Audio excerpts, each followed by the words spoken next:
যে বিএনপির এখন কি পরিবর্তন হয়েছে যেটা আগে ছিল না। বিএনপি তো আগেও ধরেন 2008 সালের নির্বাচনে বিএনপি তাদের পরাজয় হয়েছে নির্বাচনে। তো আপনি কি মনে করেন যে তাদের যে ক্যারেক্টার ছিল সেইখান থেকে তাদের পরিবর্তন হয়েছে, তাদের মানে চেঞ্জ কি, মানে জাতির সামনে তারা নতুন কি আশার সঞ্চার করতে পারছে যেটা তারা আগে পারে নাই? মনে রাখতে হবে যে আজ থেকে 20 বছর আগের রাজনীতি আর আজকের রাজনীতি এক না, অনেক চ্যালেঞ্জ। রাজনীতিটা শুধু আওয়ামী লীগ যেভাবে করছে ওই রকম একটা প্যারালাল দল, মহল্লায় মহল্লায় কিছু পোলাপান থাকবে, অমুক ভাইয়ের রাজনীতি করবে, এটা তো রাজনীতি হইতে পারে না। রাজনীতি হলো যারা দেশ পরিচালনা, রাজনীতি হলো সমাজের সব কিছুকে যারা নিয়ন্ত্রণ করে, ঠিক আছে? তারা যদি সমাজটাকে গভীরভাবে না বুঝে, রাজনীতিটাকে গভীরভাবে না বুঝে, তাহলে রাষ্ট্র চালাবে কিভাবে? বিএনপি যদি মনে করে আমি নির্বাচিত হয়ে আমি আরামে দেশ চালাবো, এটা টাফ হবে না। বিএনপির এই যুগের চাহিদা বিএনপিকে বুঝতে হবে। ইসলামী দল কি, জামায়াত কি, সব কি, সরমনাই কি, আমি বিএনপি কে ভালোবাসি। বিএনপি আমি ওই জন্য বিভ্রান্ত সৃষ্টি করব না, আর আন্তাজি মন্তব্য করব না। আমার জীবনে বর্তমান যারা আসক, আমি বিএনপি কে স্যার আমি করে ভালোবাসি না। আমারে যে পাগল হোক ছাগল হোক যা মন তা হোক, আমি বিএনপি কে সাপোর্ট, বিএনপি কে ভালোবাসি। যে আদর্শ শুনি আমি মনে করি বাংলাদেশ জাতীয়তাবাদী দল বিএনপি আগেও ক্ষমতায় ছিল, তখন দেশটা খুব ভালোভাবেই গেছে। তো আমি মনে করি যে এখন স্বৈরাচার সরকার ক্ষমতা থেকে উচ্ছেদ করার পরে এখন বিএনপি সরকার আবার ক্ষমতায় আসলে দেশটা শান্তিপূর্ণ হবে, মানুষ আশা ভরসার স্থান আবার ফিরে পাবে। যে বিএনপির এখন কি পরিবর্তন হয়েছে যেটা আগে ছিল না। বিএনপি তো আগেও ধরেন 2008 সালের নির্বাচনে বিএনপি তাদের পরাজয় হয়েছে নির্বাচনে। তো আপনি কি মনে করেন যে তাদের যে ক্যারেক্টার ছিল সেইখান থেকে তাদের পরিবর্তন হয়েছে, তাদের মানে চেঞ্জ কি, মানে জাতির সামনে তারা নতুন কি আশার সঞ্চার করতে পারছে যেটা তারা আগে পারে নাই?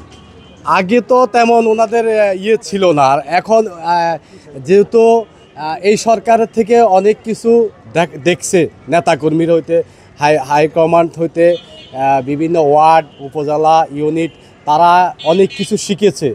আগামীতে বাংলাদেশ জাতীয়তাবাদী দল বিএনপি যদি ক্ষমতায় আসে, যেগুলা আওয়ামী লীগের সময় যে ত্রুটিগুলো ছিল ওগুলো হয়তো এগুলো করবে না। আমি বিএনপিকে ভালোবাসি, ঠিক আছে, আমার ফ্যামিলিও বিএনপি ব্যাকগ্রাউন্ড ফ্যামিলি। কিন্তু আমি যেটা বলছি যে আমরা যে দেখলাম, ঠিক আছে, বিএনপির কিছু শীর্ষ নেতাকেও বহিষ্কার করা হয়েছে, কারণ দর্শানো হয়েছে, নোটিশ দেওয়া হয়েছে, তাই না? এবং অনেক জায়গায় কিন্তু তৃণমূল নেতাকর্মী যারা, তাদেরকে বিএনপির হাইকমান্ড নিয়ন্ত্রণ করতে পারছে না। আমি মনে করি তারেক রহমান সাহেব একটা ভালো উদ্যোগ নিয়েছেন। উনি মানে স্পষ্টভাবে বলেছেন যে কোনো যিনি সরকার প্রধান হবেন তিনি দলীয় প্রধানে থাকতে পারবেন না। তিনি যেহেতু দীর্ঘদিন দেশের বাইরে থাকেন, আমি মনে করি তার সদিচ্ছা আছে। কিন্তু এই যে বিএনপি বলতে আমরা যাদেরকে বুঝি একদম আম মানুষ, ঠিক আছে, এদের মধ্যে অনেক বড় একটা অংশ আছে তারেক রহমানের যে চিন্তাটাকে তারা ধারণ করেন কিনা, এইখানে কিন্তু একটা বড় গ্যাপ আছে আমি মনে করি। এখন কথা হলো মহল্লায় মহল্লায় তো চাঁদাবাজি হচ্ছে, তাই না? আপনি অনেকের নামে ভুয়া মামলা দেওয়া হচ্ছে, দেখা যায় ঘটনা ঘটছে, আর এক জায়গায় হাজার হাজার মামলা দিয়ে করা হচ্ছে। এইখানে একটা গ্যাপ আছে, ঠিক আছে। এখন কথা হলো ভাই যেটা বললেন আংশিক হয়তো সত্য যে না, কিন্তু শিখছেটা কি? যদি শিখেই থাকে ভালো কিছু, তাহলে এই তারা দুর্নীতি করতে কীভাবে, লুটপাট বা এই যে দুর্নীতি না, ঠিক বলবো যে চাঁদাবাজি শুরু করেছে। এখন যদি বিএনপি আগামীতে ক্ষমতায় আসে, বিএনপি তৃণমূলের অনেক বড় একটা অংশকে নিয়ন্ত্রণ করতে পারবে না, ঠিক আছে। আমি যেটা মনে করি, বিএনপির কথা প্রসঙ্গে যদি আসে যে জিয়াউর রহমানের মতো দেশপ্রেমিক মানুষ তো কম আসছেন, মানে প্রেসিডেন্ট হয়েছেন, উনি একটা উজ্জ্বল, মানে বিএনপির রাজনীতির ভিত্তিটা হলো জিয়াউর রহমানের আদর্শ। তো জিয়াউর রহমান সাহেব যেই ট্রেনিং প্রোগ্রামগুলো করছিলেন, জিয়াউর রহমানের 19 দফা সম্পর্কে তৃণমূলের কয়জন কর্মীর ধারণা আছে? নাই তো।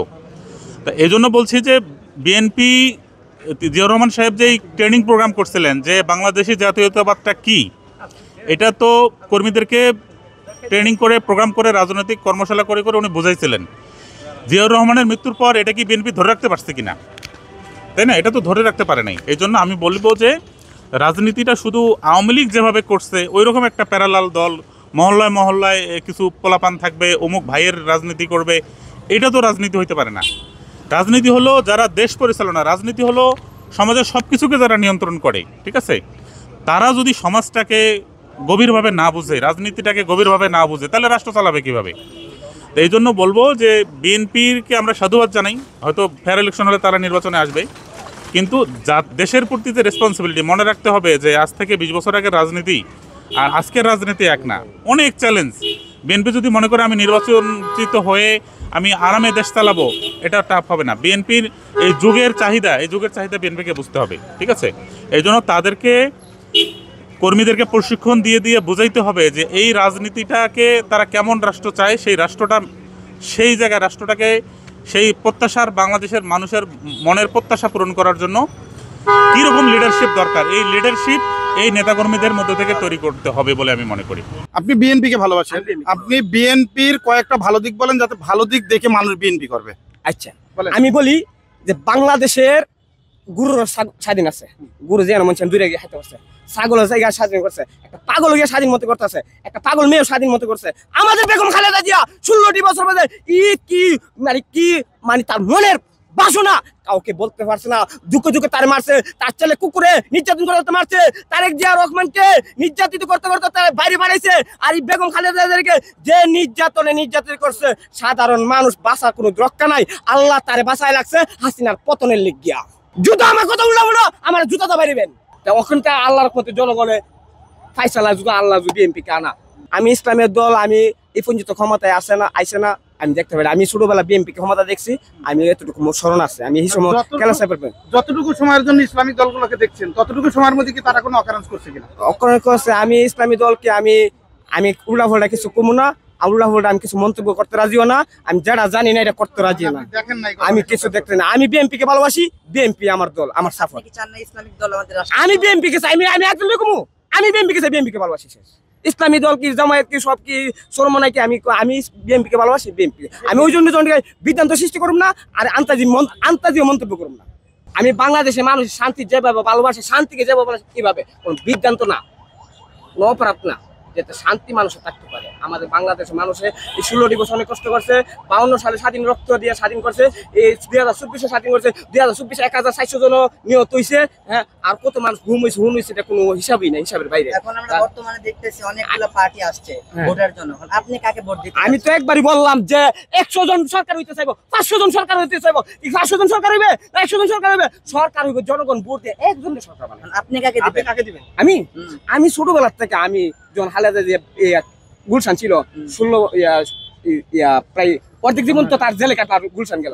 আমি অনেক দিন আমি এখানে ছিলাম, আমি দেখছি কষ্ট কাকে বলে। আমি চাই জিয়ার আদর্শ, আপনি এদিকে তাকাবেন, বেগম খালেদা জিয়া স্ত্রী এবং তার ছেলে তারেক রহমান। আমি চাই বিএনপিকে, আমি বিএনপিকে ভালোবাসি, আমি বিএনপিকে চাই। আমি অনেক কষ্ট করছি, আমি সৈরাসালাম আমলে অনেক কষ্ট করছি, আমি অনেক মাইর খাইছি। তাই আমি যে আমার জোর জীবনে তা আসক, আমি বিএনপিকে ভালোবাসি। আচ্ছা, আপনাকে একটু জিজ্ঞেস করি যে বাংলাদেশের কোন দল ক্ষমতায় আসলে বাংলার জনগণ, সাধারণ জনগণ শান্তিতে থাকতে পারবে বলে আপনি মনে করেন? আমি ভাই জানি না কোন দল আসলে ভালো হবে। আপনি কোন দল আসলে ভালো হবে জানেন না? আপনি কোন দল চাচ্ছেন সেটাও বলতে পারবেন না? আমি কোন দল, আমি তো এমনি কোনো দল করি না। যে দল আসে জানি মানুষের উন্নত হয়, দেশটা ভালো চলে, সেটাই সবাই সেটাই আশা করে আর কি।